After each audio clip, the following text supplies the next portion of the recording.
Voyez-vous, c'est compliqué, parce que la Terre est comme un énorme bateau. Et imaginez que là-bas, le gouvernail se soit abîmé. Et maintenant, gros bateau tire à gauche. Que se passe-t-il? Pendant longtemps, il ne se passe rien. Parce que pour faire tourner un monstre comme ça, il faut longtemps. Et puis, à un moment donné, là-bas, il y a une passe où il faut passer. Tiens, elle bouge. Ah, c'est nous qui tournons. Et puis, ça tourne de plus en plus vite.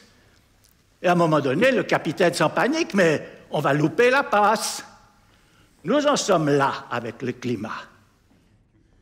C'est pourquoi je voudrais remercier très vivement les grands-parents pour le climat et l'Université de Lausanne d'avoir pris l'heureuse initiative de rassembler toutes les organisations qui sont ici ce soir pour réfléchir aux moyens d'agir ensemble pour le climat. L'événement qui a été imaginé ce soir propose d'aller au-delà de la conférence frontale pour se transformer en un dialogue entre générations. Ce qui nous mobilise, ce sont nos petits-enfants, bien sûr, mais pas seulement nos petits-enfants biologiques, les générations qui nous suivent, que ce soit ici, près de nous, ou de l'autre côté du monde.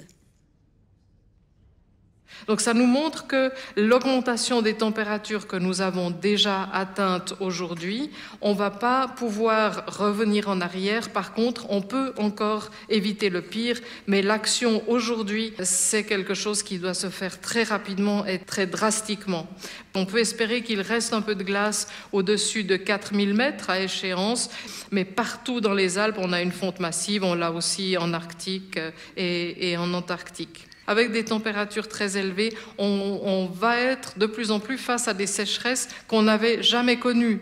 De l'autre côté, on a aussi un risque d'inondation plus important, mais les risques les plus grands, y compris pour la vie humaine, c'est tout ce qui touche au glissement de terrain, coulée de boue, lave torrentielle. Et puis quelque chose, alors là on sort de Suisse, mais qui est évidemment très concernant, c'est l'augmentation du niveau de la mer.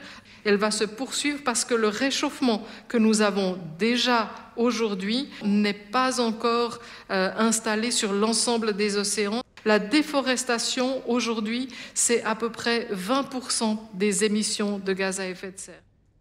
Que penser des activités dites pour le développement durable des grands commerces?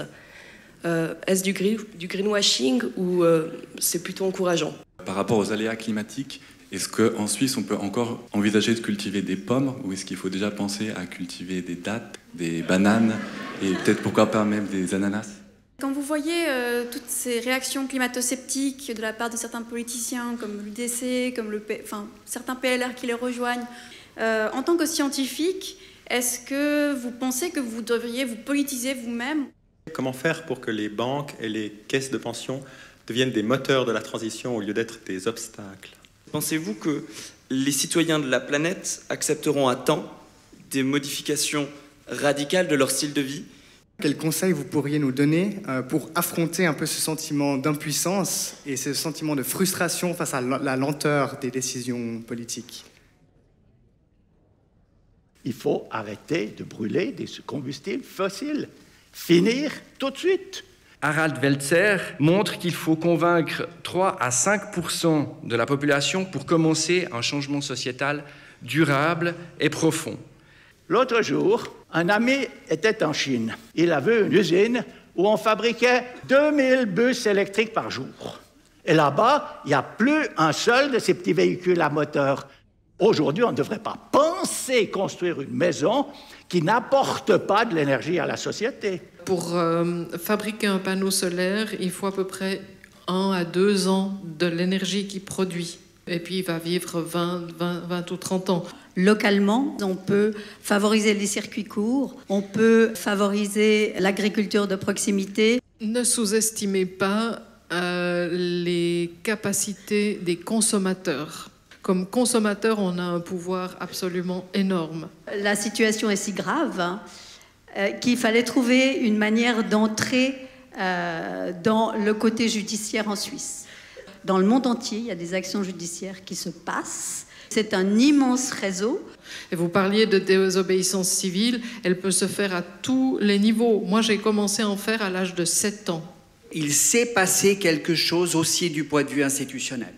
Mardi, au Grand Conseil, une majorité s'est dessinée pour en finir avec l'extraction des hydrocarbures. Elles vont changer par plein de petites actions et petites solutions. Donc il faut expérimenter, il faut être créatif, il faut essayer des nouvelles choses et ce qui fonctionne va se multiplier. Notre but, c'est aussi d'interpeller, d'alerter, d'informer, d'inciter nos concitoyens à aller voter. On a la conviction ancrée que les petites vagues, les petites gouttes d'eau peuvent probablement créer des déferlantes. Et ce que nous espérons, c'est de contribuer à une déferlante qui finira par entraîner aussi les milieux politiques, ou en tout cas certains d'entre eux, et les milieux économiques, ou en tout cas certains d'entre eux.